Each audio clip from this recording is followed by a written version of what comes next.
আপনারা দেখছেন যে নায়িকা নিপুণের দিন শেষ কিভাবে শেষ হলো।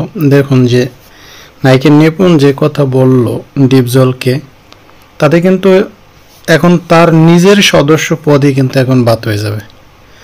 আর বাদ হয়ে যাওয়ার কারণও আছে। আর শিল্পী সমিতিতে যারা আছে, ডিপজল বলুন, মিশা সওদাগর বলুন, ডিএ তায়েব বলুন, আরও অন্যান্য যারা রয়েছে, তারা কিন্তু সবাই কিন্তু এখন মিটিং করতেছে। মিটিং করেই কিন্তু তার উপর কি মানে তার যে সদস্য পদ আছে এটাই এখন বাতিল করার তারা চিন্তা করতেছে কিভাবে কি করবে। মিশা সওদাগর, ডিপজল এরা কিন্তু রাজনীতি বোঝে, এরা কিন্তু অনেক, তারা আরও আগে, তাদের বয়সও বেশি, তাদের বুদ্ধিও বেশি। আপনারা দেখবেন যে তারা কিন্তু অলরেডি নিপুণ যে সদস্যদের জন্য যুদ্ধ করছে, তাদের সদস্যপদ ফিরিয়ে দিয়েছে, 103 জন হোক, 184 জন হোক, তারা কিন্তু এখন নিপুণের পক্ষে নাই। তারাও কিন্তু এখন সবাই কিন্তু ডিপজল, মিশা সওদাগরের সাথে কিন্তু মিশে গেছে। তো মাঝখান থেকে নিপুণের লাভ হলো কি? নিপুণ সে ফুলের মালা দিয়ে বরণ করে নিল, তারপরে সে মেনে নিল, সব কিছু নিল। 1 মাস পর হট করে সে আবার মামলা ঠুকে দিল ডিপজলের নামে।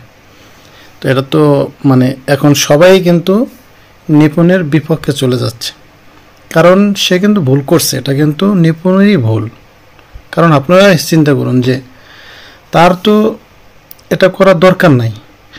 ডিপজল সাহেব একজন সিনিয়র শিল্পী এবং সকল শিল্পীদের পাশে সে আগেও দাঁড়িয়েছে, এখনও সে দাঁড়াবে এই আশ্বাস দিয়েছে। তাহলে তাকে কেন তার এই পার্সোনাল শিক্ষাগত যোগ্যতা, অশিক্ষিত, অসামাজিক, তার এই শিল্পী সমিতি চালানোর কোনো যোগ্যতা নাই, এই সমস্ত কথা বলে তাকে যে হেয় করলো, ছোট করলো, সে একজন শিল্পী হয়ে আর একজন শিল্পীর উপর যে এই মানে অপমানজনিত যে কথাগুলি বলল, এটা তো ঠিক হলো না। এটা নিয়েই কিন্তু এখন মানে পুরো নেট দুনিয়া এখন ভাইরাল, এবং তারা কিন্তু এটা নিয়ে খুব মিটিং চলতেছে। আমি আমার পিছনে ভিডিওতে যখনই এই নিপুণ এটা এই মানে এই প্রচারটা করলো, তখনই কিন্তু আমি ভিডিওতে বলে দিচ্ছি যে এটা নিয়ে অনেক কিছু হবে। ডিপজল ছেড়ে দেবে না, মিশা সওদাগর এরা ছেড়ে দেবে না। এই জন্য এরা সব শিল্পীদেরকে নিয়ে তারপরে নিপুণের উপর পদক্ষেপ নেবে। আর সেটাই হলো। এখন নিপুণ তার যে সদস্য পদ আছে সেটাই এখন সে হারাচ্ছে। সেই এখন আর মানে যে তার সদস্যপদ থাকবে না এই অবস্থা। কারণ সে একজন শিল্পী হয়ে একজন সিনিয়র শিল্পীর উপরে এভাবে তো কথা বলতে পারে না, এটা তো তার কোনো রাইট নাই। তাকে যারা এই শিল্পী সমিতিতে আনলো, যারা মুভিতে কাস্ট করালো, সেই এখন তাদের উপরে মানে যে ধরনের অপবাদ কথা যা বলছে, এটা তো একদম ভুল। এখন একমাত্র উপায় আছে, এখন সে যেভাবে বলছে আবার অনলাইনে এসে ভিডিও বার্তার মাধ্যমে সে যদি এখন আবার মাপ চায়, ক্ষমা চায়, তাহলে হয়তো বা ডিপজল, মিশা সওদাগর তারা তাকে মাফ করে দেবে। কারণ মানুষ বলতে তো ভুল আছে, ভুলের জন্য মাপ চাইলে তো কোনো সমস্যা নাই, অবশ্যই তাকে মাপ চাইতে হবে, তাহলে হয়তো বা তারা ক্ষমা করে দিবে। এটা আমার মানে চিন্তাধারায় বলে যে যদি নিপুণ এসে এখন ক্ষমা চায় যে তার ভুল হয়ে গেছে, বা অন্য মানুষের চক্রান্তে পড়ে সে এই ভুল সিদ্ধান্ত নিয়ে মামলা করছে, সে মামলা তুলে নেবে, তাহলে ঠিক আছে। এটা নিয়ে বাড়াবাড়ি না করাটাই ভালো। 2 বছর তারা এখন আছে, তারা শিল্পীদের জন্য কাজ করুক, যদি ভালো কিছু করে তো ভালো, সমস্যা কি? নিপুণের এখানে সার্থকতাটা কি? তার যে ওখানে থাকতেই হবে এটা কেন? সে মামলা কেন করতে যাবে? এর আগের বারও এরকম মামলা করতে করতে একদম শিল্পী সমিতিটাকে একবারে মানে সারা বিশ্বে একদম কলঙ্ক করে ছাড়ছে। হাইকোর্ট, সুপ্রিম কোর্ট, একবারে যেখানে আছে সব জায়গায় গিয়ে একদম এই মামলা করে একদম মানুষের হয়রানি। কেন এগুলি হবে? কেন শিল্পীদের ভিতরে এগুলি কেন হবে? এখন কথা হচ্ছে নিপুণ এখন চিন্তা নিপুণ তো আবার এগুলো দেখতে আসছে যে মিশা সওদাগর কী বলতে আছে, ডিপজল কী বলতে আছে, অন্য অন্য প্যানেলের লোক কী বলতে আছে, কারা কারা যোগ দিতে আছে, এগুলো কিন্তু সবই কিন্তু নিপুণের মানে মাথায় আছে। সে কিন্তু সবসময় অনলাইনে আছে, সে কিন্তু বাংলাদেশে নাই, লন্ডনে বসেই কিন্তু সে সব দেখতেছে, ফোনে মানুষের কথা বলতেছে, কি পদক্ষেপ নাকি কী করবে, এই সব মানে বুদ্ধি টুদ্ধি কিন্তু করতেছে। আপনারা কিছুদিনের মধ্যে আবার দেখবেন যে নিপুণের আবার আর এক বার্তা আসছে। নিপুণ আবার অন্য এক বিষয় নিয়ে আবার হাজির হচ্ছে।